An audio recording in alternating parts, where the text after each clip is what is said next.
In this video, I will demonstrate techniques for making clean edits. You should use this method for every single edit you make in this class. This sound file contains several sounds in one take. I'm going to choose certain sounds to edit and to save as a separate sound file. Let's listen to the whole file first, and then I'll show the steps for making clean edits.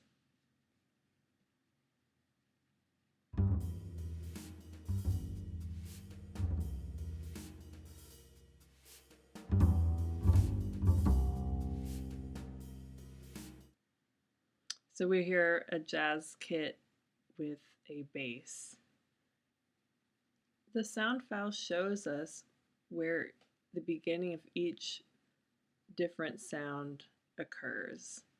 So you can tell by the pattern of the sound file that each of the areas where there's more amplitude is the beginning of the pizzicato for the bass. Let's listen to it one more time and you can follow along.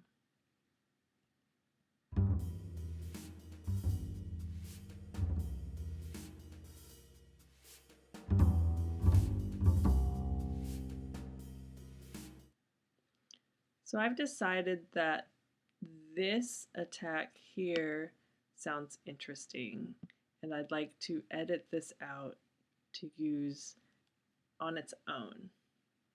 So the first thing I'm going to do is zoom in pretty much to the sample level. So you can use your zoom tool here or here. So I'm zooming out.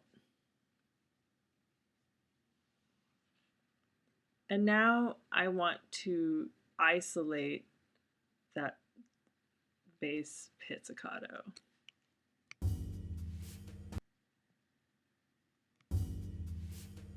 Maybe I'll grab it a little bit sooner here, and then I want to find the end of the sound. So let's listen to this.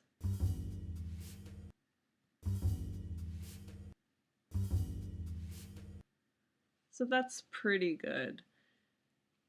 I'm going to zoom in a little bit more. And here's the key to making edits with no clicks. We have to find where the sound crosses the zero. Here's the zero. That means at zero amplitude, there is no sound. This looks about 0.2, and then this is obviously at around 0. And so that's where I want to make my cut.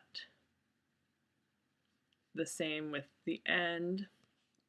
Another nice trick is the find zero crossings. So you can use that automated function. Just be careful because at times the left and right channels won't always be exactly the same.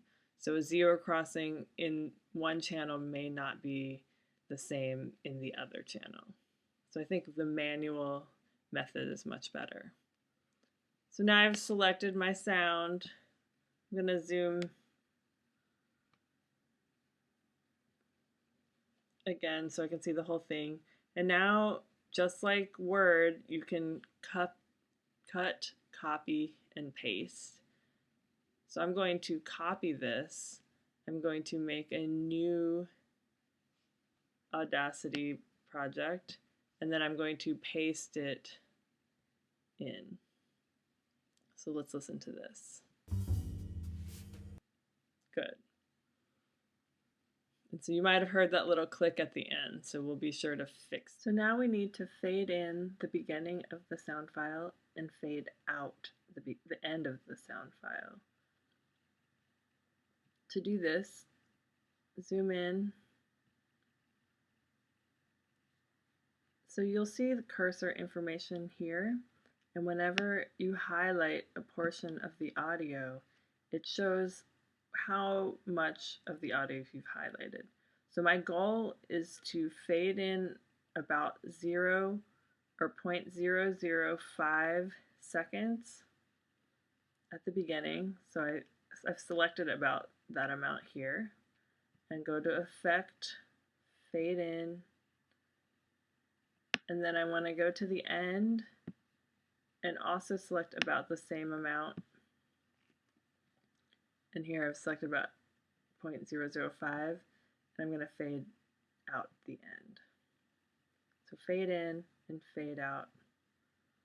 Make sure you're saving when you're doing this. And now let's listen.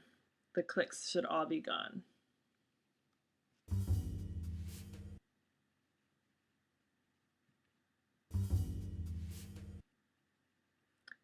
So there is a little bit of the bass swell that gets cut off, but at least there are no audible clicks.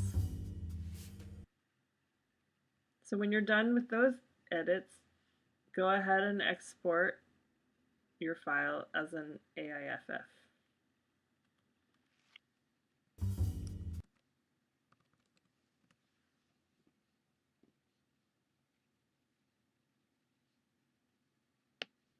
And then you're all done. I'll open this up in Audacity so we can take a listen.